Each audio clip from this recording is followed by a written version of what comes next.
The greatest challenge of farming in Ethiopia has been the problem of actually farmers not getting as much as they expected.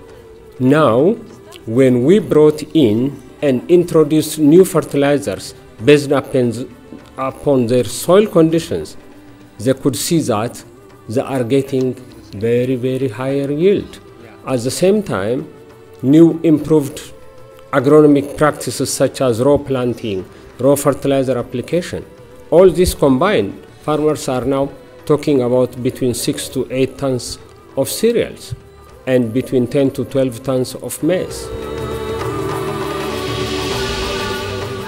3 years ago, Professor Tekalign started to lead a project called the Ethiosis Project that aimed to map the soil conditions and the soil fertility of the entire country, wareda by wareda. And this Ethiosis project will give us much more detailed information on the soil fertility and the types of nutrients different farmers would require around the country, so they can move beyond just using DAP and urea to actually use blended fertilizer that are much more targeted to the types of nutrient deficiencies that you see in their soils.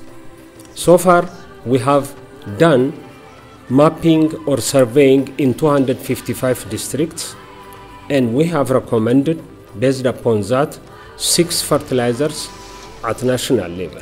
In order to provide these fertilizers, we are building 5 fertilizer blending plants in 4 regions, but this may not be adequate, and we hope to actually do more, both by public and private partnership as well, and that means there will be more plants and farmers can get their fertilizers from nearby areas.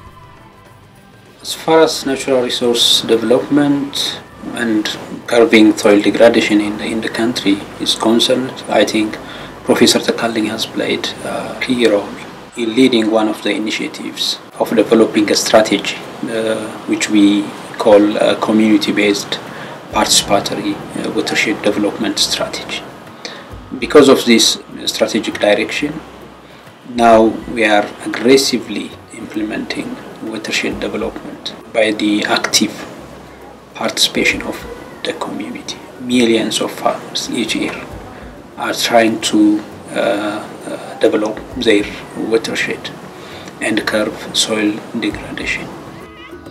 When technologies are implemented at grassroots level, they may be implemented in a very different way, but it's up to us in the ministry and in the regional governments to make sure that these technologies are implemented in the right way.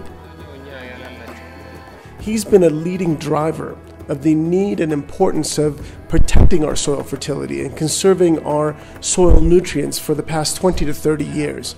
So his leadership in this space is really far-reaching. Over the past 3-4 years, the availability of new technologies, such as remote sensing and satellite technology, have actually enabled Professor Tekalign to contribute even greater to the soil information of the country. We have very good setup for training farmers compared to other African countries. So farmers can capture and grasp ideas and new technologies very easily. Increased production will actually add value to industrial growth. And perhaps what we can see is more processed goods that we can export compared to export of cereals and legume seeds.